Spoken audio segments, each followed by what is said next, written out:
Now, the talk this week is about vaccines for children. We know that the DCGI has given its nod for clinical trials for vaccines for 2 to 18-year-olds to Covaxin. So, Bharat Biotech is conducting trials for vaccines for children. Other vaccine contenders in the race include Pfizer, and also we know about the Moderna vaccine, which is also conducting trials to administer doses to children. So, these are the developments that are taking place right now. And this evening on the big story, this evening, we're going to be joined by a panel of experts to take us through the questions that most parents have in terms of vaccination for children. We know that America, as early as Thursday, has started inoculating children and teenagers.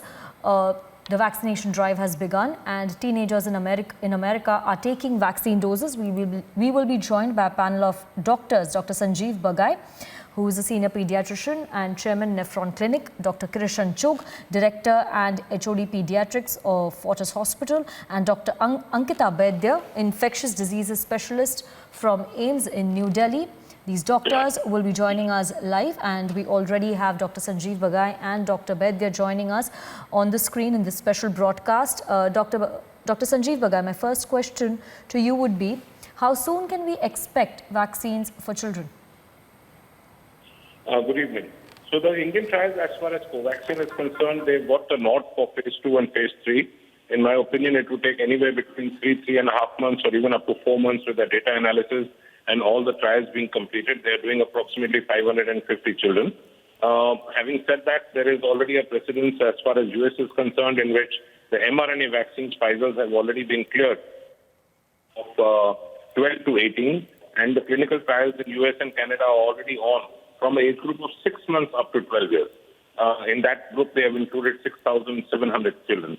So the Indian trials probably take about 2.5 months, 3 months, and then including the permissions and everything, another month. So probably you're looking at August, September. But I think this is extremely important because at some stage the children need to go back to school. They need to go back into their own lives. And children carry the same amount of virus. They act as small super spreaders, so to say, in terms of harboring the same volume of infection but higher transmissibility.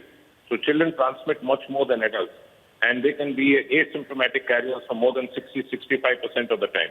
So it's very important to protect the children, and we also know through medical research that all the so-called protection in terms of the immune basis which children were displaying last year, in spite of the pandemic this year, it is not being protected towards it. And primarily, we could relate that to the mutant strains. Thank you, Dr. Sanjeev Bagai, for answering that question. My next question would be to Dr. Ankita Baidya. Doctor, if you could tell us, will children also face similar side effects as adults? Because this is a question that most parents would have.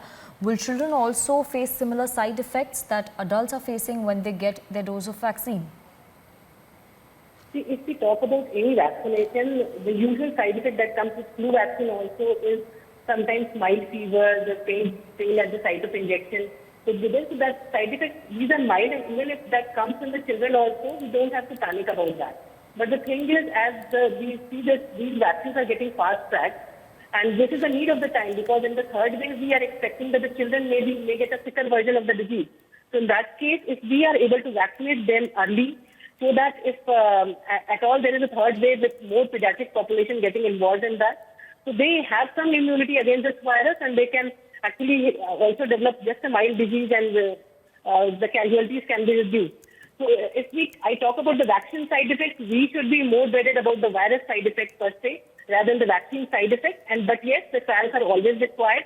And for that age group, I welcome the DCGI nod for the DCGI clearance for this Covaxin trial. The Covaxin is a safe vaccine, it's a dead virus.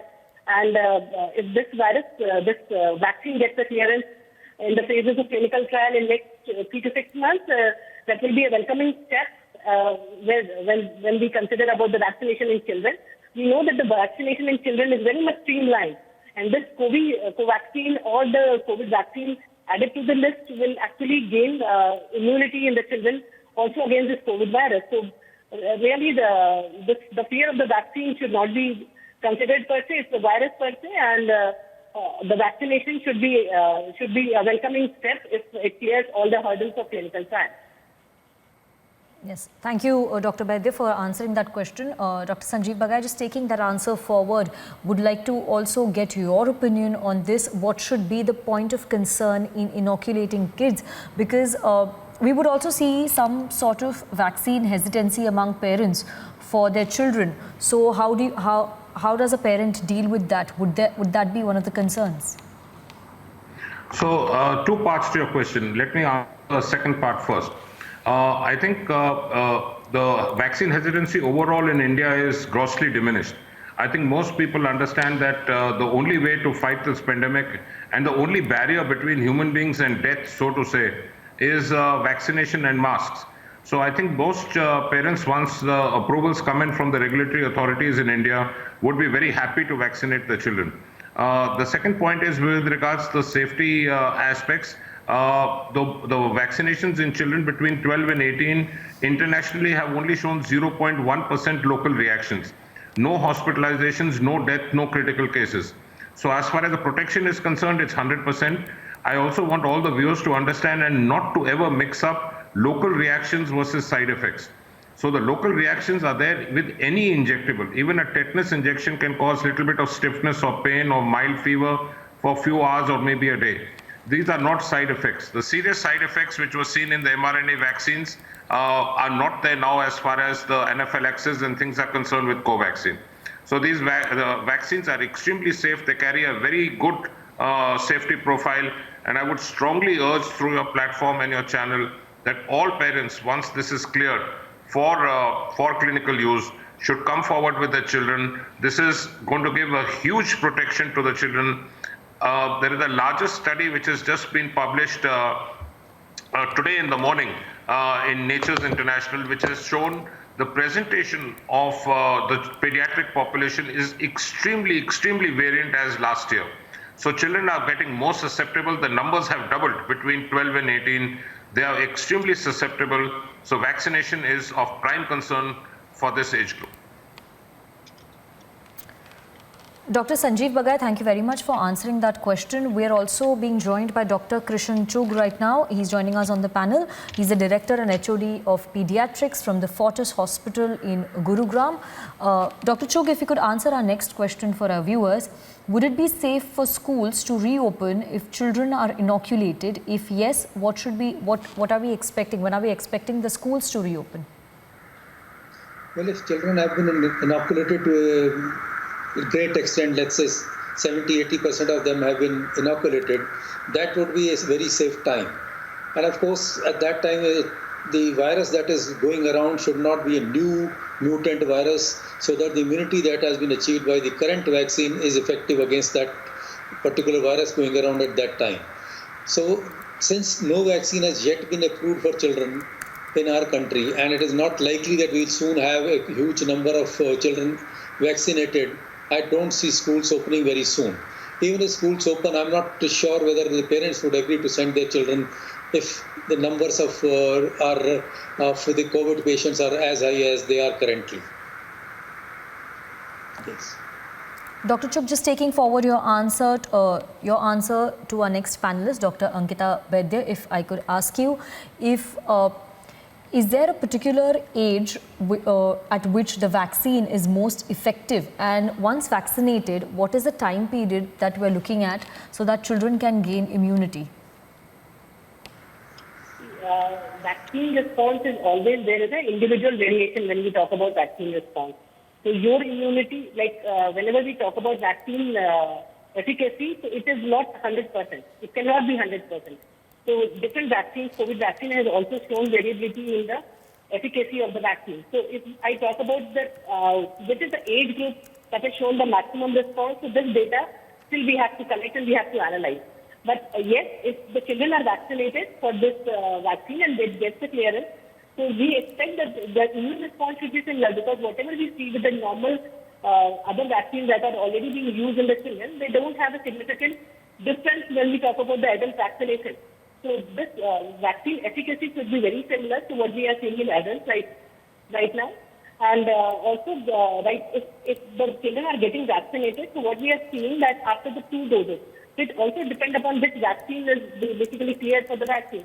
So So right now it is the Covaxin, and it is observed that after the 2 doses, and that also 2 weeks later the 2 doses, the immune response is usually better, that confers the protection against this virus. So if like after vaccination 2 weeks later, we can assume that around 80% of children can be protected against this COVID infection, provided that the mutant strain, whatever mutations this virus is getting, they are actually also susceptible to the antibodies that these vaccines are generating. So time to time we'll see the updation of the vaccine also, but right now what we are seeing that the Covaxin having 80% of the efficacy should also be seen among the pediatric population if the clearance is there and the children are inoculated. Yes, thank you, Dr. Baidya, for answering that. Dr. Chugh, if I can take the next question to you, how soon can we expect vaccines for infants? Well, that will be another step away because the permission given for trials currently is 2 to 18 years to Bharat Biotech for the Covaxin vaccine. So less than 2 trials have not yet been permitted. So it is possible that the government and the authorities go by what we see in 2 to 18 age group. If that turns out to be very good and the safety profile is good, then it may be extrapolated to children less than 2 years also. But generally speaking, in the past, it has happened that whatever vaccine has been used, unless it has been proven to be safe and efficacious in that particular age group, it has not been allowed by the authorities. Thank you, Dr. Chugh, for answering that question. Dr. Bagai, if I could ask you the next question. If a viewer has a question, if pregnant women are inoculated, does it guarantee antibodies to children?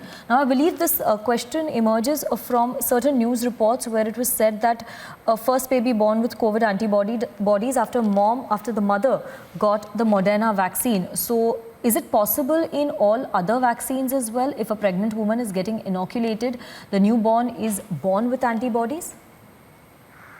Yeah, so the international data states that there is a maternal transplacental transfer of what we call as IgG. The babies have got the anti-spike antibodies to the spike protein. This has also been confirmed and proved that the breast milk of the lactating mothers who've been vaccinated contain what we call as a secretory IgA, which is extremely protective for the nasal and oropharyngeal transfer and transmission of this virus to the newborn. And I'm quite hopeful that the same thing will be used because the immunological basis will not change. Although the platforms may be different, but the body is going to respond to the same way by producing antibodies. So the pediatric population is going to be protected from that point of view once it is approved in India from the pregnancy and the lactating women being inoculated. Just a quick point to add, with your permission, if I may. The only country which has opened schools across the board, across the nation, is Israel. And they have done it after 80% of the adult population has been totally vaccinated. So we need a significant proportion of the herd to be immune before we open those schools to the children, because the schools will have a great chance of becoming super spreader events. So as far as schools is concerned, I don't think anytime this year we should be looking at opening schools. Thank you, Dr. Bagai, for giving us your opinion and answer on that question on whether the schools should also be opened up as soon as children are vaccinated. Dr. Ankita Baidya, if you could answer the next question. Should vaccine dosages be reduced for children? Currently, parents are currently for adults. There are 2-dose vaccines that we have. Do you think a 1-dose vaccine would be sufficient for children, or should it be half doses? Because some experts also believe the same. For the children vaccination, usually for some vaccines, we see that like in hepatitis, we usually give the half dose of the vaccine to the children. So similarly, whatever comes in the clinical trial, so that has to be checked what doses of vaccine is actually responsible. I don't think the number of doses will vary. Maybe the amount of antigen can be different from the adult population that is being inoculated to the children's population that is going to get the vaccine. So that will come out of the trial only, what exactly the doses of the vaccine, the number of doses and the amount of antigen. But number of doses, I don't think that is going to change, but maybe amount of antigen that can be. reduced. Dr. Chugh, I would like to take my final question to you. How soon do you think would the entire children population in the country be vaccinated? How long do you think it will take for the entire children population to be vaccinated in the country? It all depends on the production and the availability and the regulatory clearances. If regulatory clearances come, let's say in 3 months' time, then and we have enough vaccine available to vaccinate children, it may not be very difficult. In fact, it may turn out to be a faster process than what is going on in adults, because children, you see, for years and years we have been vaccinating children. The government machinery and the private sector machinery is fully geared to vaccinate children. So, and the parents also know that children have to receive the vaccine. They bring the child for, let's say, DPT vaccine every month, 3 months, one-on-one. So I think acceptance in children would be better to the public, and the machinery being what it is so well oiled already, I think it will be much faster than what it is going on in adults. So we can take it that from there, once the clearances are there, once the vaccine is approved for children and enough supplies are there, then onwards 6 months to 1 year, and we should be able to vaccinate 80% of our population. Yes, with that we would like to end this segment, our special segment on vaccine for children. Thank you very much Dr. Sanjeev Bagai, Dr. Chugh and Dr. Vaidya for joining us in this special broadcast, in this very informative discussion that we've had on the inoculation for children. Thank you very much for joining us on Republic TV.